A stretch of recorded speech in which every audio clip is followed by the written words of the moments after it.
যুক্তরাষ্ট্র বিশ্বের ১ নম্বর সামরিক শক্তিধর দেশ। কিন্তু আশ্চর্যের বিষয় হল, সেরা সামরিক সক্ষমতা থাকা সত্ত্বেও আমেরিকা কখনো কোনো যুদ্ধে জিততে পারে না।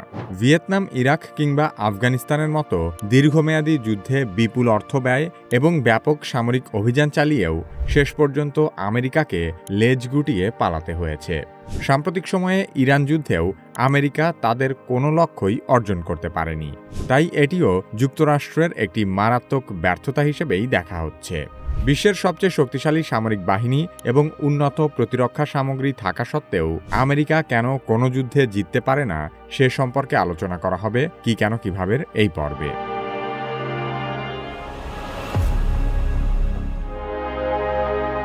আমেরিকা তাদের অন্যায় যুদ্ধ হঠাৎ করেই শুরু করে না। একটি যুদ্ধ শুরু হওয়ার আগে তারা দীর্ঘ সময় ধরে এমন এক ধরনের রাজনৈতিক প্রচারণামূলক বয়ান তৈরি করে, যার মাধ্যমে সেই যুদ্ধকে বিশ্ববাসীর কাছে ন্যায্য ও প্রয়োজনীয় হিসেবে তুলে ধরা যায়।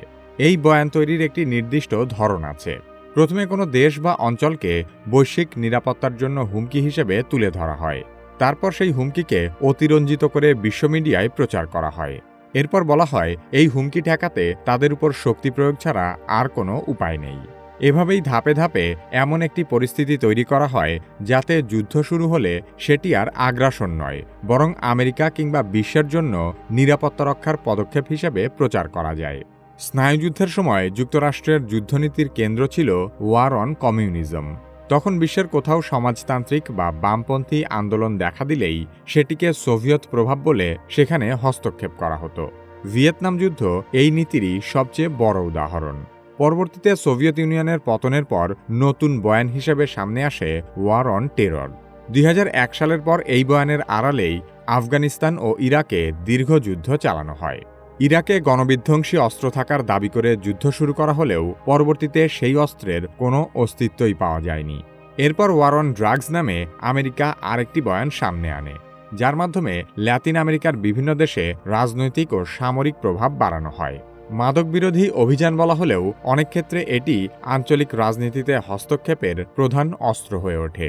পরবর্তী সময়ে মধ্যপ্রাচ্যে নিরাপত্তা ও স্থিতিশীলতার কথা বলে ইরানকে বৈশ্বিক হুমকি হিসেবে তুলে ধরা হয়। ইরানের পারমাণবিক কর্মসূচি ও আঞ্চলিক প্রভাবকে পৃথিবীর জন্য বড় বিপদ হিসেবে প্রচার করা হতে থাকে। বিশ্বের সবচেয়ে বড় সন্ত্রাসী রাষ্ট্র ইসরায়েলকে সাথে নিয়ে আমেরিকা ইরানকে দমন করার জন্য উঠে পড়ে লাগে। তবে ইতিহাসে দেখা যায়, আমেরিকার এসব শক্তিশালী বয়ান বাস্তব যুদ্ধের ক্ষেত্রে কখনোই কাঙ্ক্ষিত ফলাফল এনে দিতে পারেনি। ভিয়েতনাম যুদ্ধে যুক্তরাষ্ট্রের জড়িয়ে পড়ার পেছনে কারণ ছিল সারাবিশ্বে কমিউনিজম ঠেকানো। ভিয়েতনামে ফরাসি শাসনের বিরুদ্ধে হো চি মিনের নেতৃত্বে স্বাধীনতা আন্দোলন চলছিল। কিন্তু আমেরিকা সেটিকে স্বাধীনতার সংগ্রাম হিসেবে না দেখে কমিউনিজমের বিস্তার হিসেবে প্রচার করতে শুরু করে। তাই তারা দক্ষিণ ভিয়েতনামের দুর্বল ও অজনপ্রিয় সরকারকে সমর্থন দিয়ে সেখানে বিপুল অস্ত্র ও সেনা পাঠায়। ভিয়েতনাম যুদ্ধ ১৯৫৫ থেকে ১৯৭৫ সাল পর্যন্ত প্রায় ২০ বছর ধরে চলেছিল। এই যুদ্ধে যুক্তরাষ্ট্র মোট $১৬৮ বিলিয়ন খরচ করে, যার বর্তমান বাজার মূল্য প্রায় $১ ট্রিলিয়ন বেশি। মানবিক ক্ষতির দিক থেকে ভিয়েতনাম যুদ্ধে প্রায় ৫৮,০০০ মার্কিন সেনা নিহত হয় এবং ৩ লাখেরও বেশি সেনা আহত হয়। বিনা কারণে এত ব্যয় এবং প্রাণের বিনিময়ে আমেরিকা ভিয়েতনাম থেকে কিছুই অর্জন করতে পারেনি। দীর্ঘ যুদ্ধের পর ১৯৭৫ সালে সাইগনের পতন ঘটে এবং যুক্তরাষ্ট্র ভিয়েতনাম থেকে পালাতে বাধ্য হয়। ২০০৩ সালে যুক্তরাষ্ট্র ইরাকে হামলার প্রধান যুক্তি দিয়েছিল সাদ্দাম হোসেন নাকি গণবিধ্বংসী অস্ত্র তৈরি করছে এবং তা বিশ্ব নিরাপত্তার জন্য বড় হুমকি। কিন্তু যুদ্ধ শেষে দেখা যায় এসব অস্ত্রের কোনো অস্তিত্বই নেই।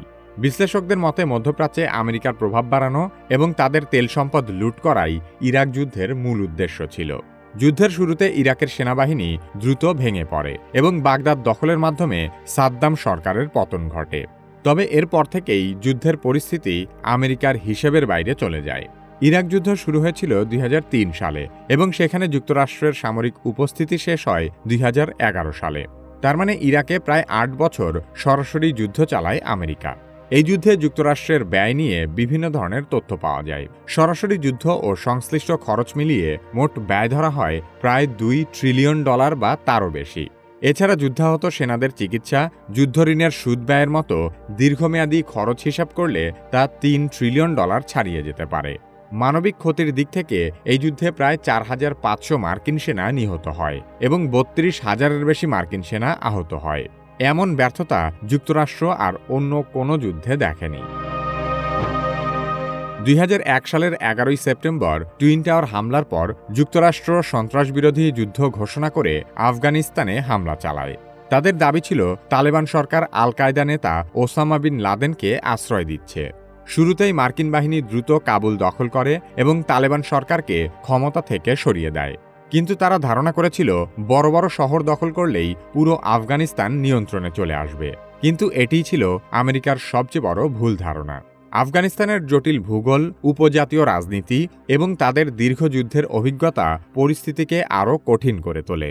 যুক্তরাষ্ট্র সেখানে একটি নতুন সরকার ও সেনাবাহিনী গড়তে বিপুল অর্থ ব্যয় করলেও কাঠামোর ভেতরে দুর্নীতি ও দুর্বলতা থেকে যায়। অন্যদিকে তালেবানরা ধীরে ধীরে গ্রাম ও পাহাড়ি এলাকায় আরও শক্তিশালী অবস্থান তৈরি করে। ফলে যুদ্ধটি 20 বছরের দীর্ঘ সংঘাতে পরিণত হয়। আফগানিস্তানকে বলা হয় গ্রেভিয়ার্ড অফ এম্পায়ার্স বা পরাশক্তির কবরস্থান। অতীতে আলেকজান্ডার দি গ্রেট থেকে শুরু করে পারস্য সাম্রাজ্য, ব্রিটিশ সাম্রাজ্য এবং সোভিয়েত বাহিনীর পর সর্বশেষ আমেরিকার সামরিক শক্তিও আফগানিস্তানে দাফন হয়ে যায়। শেষ পর্যন্ত 2001 সালে যুক্তরাষ্ট্র সেনা প্রত্যাহার করতে বাধ্য হয়। ভিয়েতনামের পর আফগানিস্তান যুদ্ধ ছিল যুক্তরাষ্ট্রের ইতিহাসের সবচেয়ে দীর্ঘ যুদ্ধ, যা 2001 থেকে 2021 সাল পর্যন্ত প্রায় 20 বছর চলেছিল। এই যুদ্ধে যুক্তরাষ্ট্রের সরাসরি ও পরোক্ষ ব্যয় মিলিয়ে মোট খরচ ধরা হয় প্রায় $2 ট্রিলিয়ন বা তারও বেশি। মানবিক ক্ষতির দিক থেকে এই যুদ্ধে প্রায় 2,450 জন মার্কিন সেনা নিহত হয় এবং 20,000-এর বেশি সেনা আহত হয়। আফগানিস্তানের শোচনীয় পরাজয় বরণ করলেও যুক্তরাষ্ট্র তা স্বীকার করতে চায় না। আমেরিকা 2026 সালের 28 ফেব্রুয়ারি মধ্যপ্রাচ্যে আরেকটি নতুন যুদ্ধ শুরু করেছে। যুক্তরাষ্ট্র ও ইসরায়েল যৌথভাবে ইরানের উপর ব্যাপক বিমান ও ক্ষেপণাস্ত্র হামলা চালিয়ে ইরানের সর্বোচ্চ নেতা আয়াতুল্লাহ আলী খামেনিকে হত্যা করে, যা পুরো অঞ্চলের রাজনীতিকে আমূল বদলে দেয়। এই হামলার পর ইরান দ্রুত পাল্টা প্রতিক্রিয়া দেখিয়ে শত শত ড্রোন ও ব্যালিস্টিক মিসাইল ছুড়ে দেয় ইসরায়েল, উপসাগরীয় অঞ্চলে মার্কিন ঘাঁটি এবং যুক্তরাষ্ট্রের মিত্র দেশগুলোর দিকে। মধ্যপ্রাচ্যের আরব দেশগুলো এতদিন যুক্তরাষ্ট্রকে তাদের প্রতিরক্ষা কবচ ভাবলেও মার্কিন ঘাঁটি থাকার কারণেই তারা ইরানের হামলার শিকার হয়। ইরান যুদ্ধের প্রভাব শুধু সামরিক ক্ষেত্রেই সীমাবদ্ধ নয়। ইরান বিশ্বের জ্বালানি তেলের ধমনী হরমুজ প্রণালী বন্ধ করে দেওয়ার কারণে সমগ্র বিশ্বে আমেরিকার ভুল সমরনীতি নিয়ে ব্যাপক সমালোচনা শুরু হয়েছে। কারণ এই যুদ্ধে আমেরিকা দিশেহারা হয়ে একের পর এক ভুল করে বসে এবং তারা তাদের যুদ্ধের লক্ষ্য বদলাতে থাকে। যুদ্ধ শুরুর আগে আমেরিকা বলেছিল ইরানের সরকার পতনই তাদের উদ্দেশ্য, কিন্তু খামেনিকে হত্যার পর যখন কোনো সাফল্য পাওয়া যায়নি তখন তারা বলেছে ইরানের পারমাণবিক সক্ষমতা ধ্বংস করাই তাদের লক্ষ্য। অথচ মাত্র 1 বছর আগেই আমেরিকা দাবি করেছিল তারা ইরানের পারমাণবিক সক্ষমতা সম্পূর্ণ ধ্বংস করেছে। মধ্যপ্রাচ্য জুড়ে একের পর এক মার্কিন ঘাঁটি যখন ইরানি মিসাইলে আক্রান্ত হচ্ছে, ডোনাল্ড ট্রাম্প তখন দাবি করে যে তারা ইরান যুদ্ধে জয়ী হয়েছে। এর পরের দিন সে আবার বলে ইরানকে বিনা শর্তে আত্মসমর্পণ করতে হবে। অথচ আমেরিকা নিজেই ইরানে যুদ্ধবিরতির প্রস্তাব দিয়ে আসছে। আর অন্যদিকে ইরান নিজেদের মারাত্মক ক্ষতি হওয়া সত্ত্বেও যুদ্ধ চালিয়ে যেতে চাচ্ছে। সব মিলিয়ে ইরান যুদ্ধ মার্কিন প্রতিরক্ষা কৌশলকে এক ধরনের হাসির পাত্রে পরিণত করেছে। অন্যদিকে যুদ্ধের মাত্র 1 সপ্তাহের মধ্যেই এটি যুক্তরাষ্ট্রের ইতিহাসে সবচেয়ে ব্যয়বহুল যুদ্ধে পরিণত হয়েছে। কারণ এই যুদ্ধ শুরুর প্রথম 100 ঘণ্টায় যুক্তরাষ্ট্রের খরচ হয়েছে প্রায় $3.7 বিলিয়ন।